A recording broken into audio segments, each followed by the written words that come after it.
దేవుని ఘనమైన నామమును బట్టి దేవుని పిల్లలారా మీ అందరికీ ప్రభు నిండు దీవెనలు కలుగునుగాక. మరి ఉదయకాల వేళ పరిశుద్ధ బైబిల్ గ్రంథంలో నుండి ఒక చిన్న అంశాన్ని మనము నేర్చుకుందాము.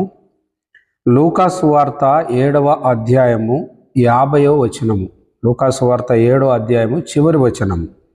అందుకు ఆయన, నీ విశ్వాసము నిన్ను రక్షించను అనెను. హల్లెలూయా.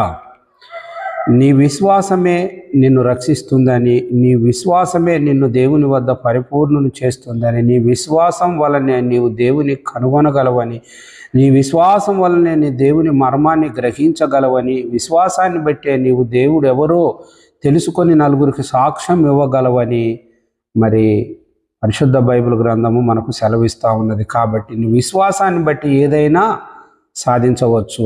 మొదట ఇక్కడ ఈ మాటలో దేవుడు ఏమంటున్నాడు? నీ విశ్వాసము నిన్ను రక్షించును. ప్రతి పరిస్థితుల నుంచి, ప్రతి ఆటంకాల నుంచి, ప్రతి సమస్య నుంచి, ప్రతి బంధకాల నుంచి దేవుడు నిన్ను తప్పించి రక్షించగలడు. అది దేవుని ఎడల నీకున్న భక్తి విశ్వాసాన్ని బట్టి దేవుడు కార్యము చేయగలడు. దేవునికి స్తోత్రం. మరొక చిన్న మాట చూసుకుందాం. లూకా సువార్త 8వ అధ్యాయము 48వ వచనము. ఇది కూడా 8వ అధ్యాయం 48 చివరి మాట. అందుకు ఆయన, నీ విశ్వాసము నిన్ను స్వస్థపరచును. దేవునికి స్తోత్రం.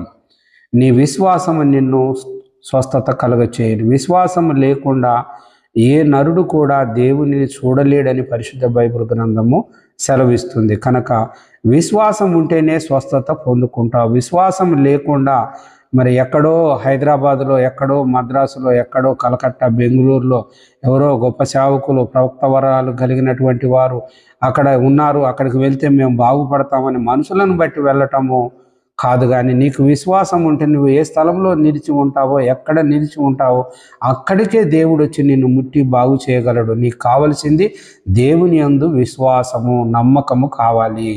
విశ్వాసం అనే పెట్టుబడి నువ్వు పెట్టి ప్రార్థన అనేటటువంటి క్రమంలో నువ్వు ముందుకు కొనసాగుతూ దేవుణ్ణి అడిగినప్పుడు దేవుడు నీ దగ్గరకు వచ్చి నిన్ను ముట్టి స్వస్థత పరచగలిగిన దేవుడు.